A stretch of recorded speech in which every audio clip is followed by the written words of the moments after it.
Saya menjual kamera Fujifilm X-S10 dan membeli iPhone 15. Ini dia alasannya.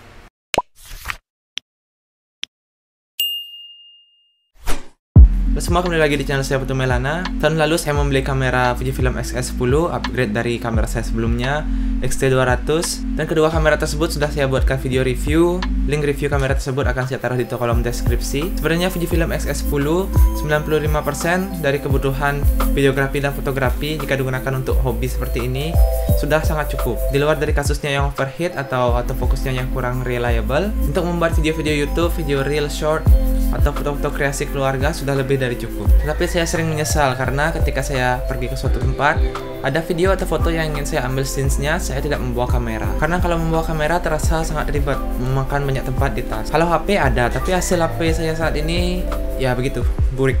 Nah, itu dia alasan pertama saya menjual Fuji X-S10 saya, untuk alasan portabilitas. Kalau HP pasti akan kita bawa kemana-mana, tidak seperti kamera. Kecuali kalau kita memang keluarnya memang berniat untuk berekreasi, barulah kita membawa kamera. Nah, misal sebagai contoh, ketika kita di gym, ketika kita membawa kamera mirrorless akan terasa sangat awkward. Atau mungkin ketika kita pergi ke tempat makan atau tempat umum lainnya, orang lain akan merasa tidak nyaman ketika melihat kita membawa kamera mirrorless. Bahkan ada juga tempat umum yang melarang kita membawa kamera profesional. Kalau cuma menggunakan HP terasa lebih casual. Sebelumnya saya pernah skeptis kalau mempunyai iPhone cuma untuk gaya-gaya atau mengikuti tren saja. Selain harganya yang tidak masuk akal, saya sama sekali tidak tertarik atau melirik iPhone sama sekali untuk saya gunakan. Karena dulu iPhone kesannya pelit. Bahkan untuk transfer file ke PC saja, dia harus mempunyai aplikasi iCloud di PC masing-masing. Sampai tahun lalu, iPhone merilis iPhone 15-nya, terlihat sangat menarik karena dia menggunakan USB Type-C, jadi kita bisa mentransfer file dengan sangat mudah. Juga kita bisa langsung mengkoneksikan harddisk atau SSD langsung ke iPhone-nya, kita backup file langsung melalui iPhone.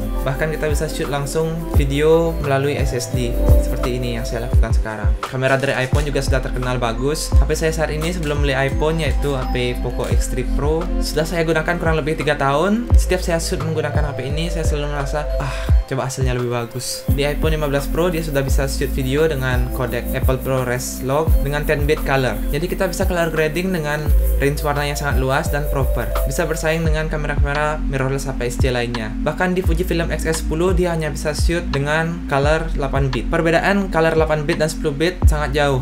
Kalau 8-bit dia hanya bisa men-shoot warna 1.600.000 warna, sedangkan 10-bit bisa sampai 1 miliar warna. Di Android setahu saya sejauh ini belum ada yang bisa shoot video menggunakan low profile. Kalau tidak salah Xiaomi 14 dia bisa shoot low profile, tapi kesimpulan dari reviewer lain, footage dari Xiaomi 14 susah di color grade. Tahun ini iPhone merilis iPhone seri 16-nya, tapi kenapa saya lebih memilih iPhone seri 15 Pro? Menurut saya update dari iPhone 16 Pro kurang menarik. Banyak juga reviewer lain tidak suka dengan kamera buttonnya karena posisinya kurang pas saat digunakan shoot vertikal maupun horizontal. Kalian bisa mengakses semua menu di kamera dengan mudah tanpa menggunakan kamera button. Lalu upgrade lain dari iPhone 16 yaitu ultra wide yang di upgrade 48 megapiksel dan bisa shoot 120 fps. Yang mana sepertinya saya akan hampir tidak menggunakan fitur tersebut atau jarang. Lalu internal mic yang di improve, yang mana kalau kalian serius membuat video, ujung-ujungnya kalian pasti akan invest di wireless mic. Dan juga karena iPhone 16 series sudah rilis, iPhone 15 akan turun harga. iPhone 15 menurut saya sweet spot untuk upgrade ke iPhone karena dia sudah menggunakan Type-C, dia bisa connect ke berbagai device dengan sangat mudah. Kalian juga bisa membackup data langsung dari iPhone ke harddisk ataupun SSD. Jadi kalian tidak perlu memilih iPhone dengan storage yang tinggi. Perbandingan harga dari iPhone dengan storage 128 dan 256 kurang lebih 3 jutaan.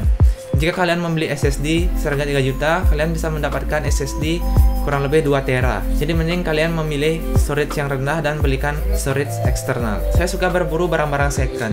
Bahkan kamera saya sebelumnya X-T200 dan X-S10 saya beli second. Karena orang-orang biasanya kalau jual second dia tidak memikirkan harga pasaran saat ini, hanya ingin mendapatkan uang dengan cepat. Jadi saya bisa mendapatkan barang dengan harga yang lebih rendah dari harga second pasaran saat itu. Tapi harus lebih teliti jika membeli barang second. Tapi kalau membeli iPhone, sepertinya kalau membeli second terdengar sangat ribet teman-teman. Karena banyak iPhone luar negeri yang IMEI-nya tidak terdaftar, atau IMEI-nya sudah terdaftar tapi menggunakan cara tidak resmi.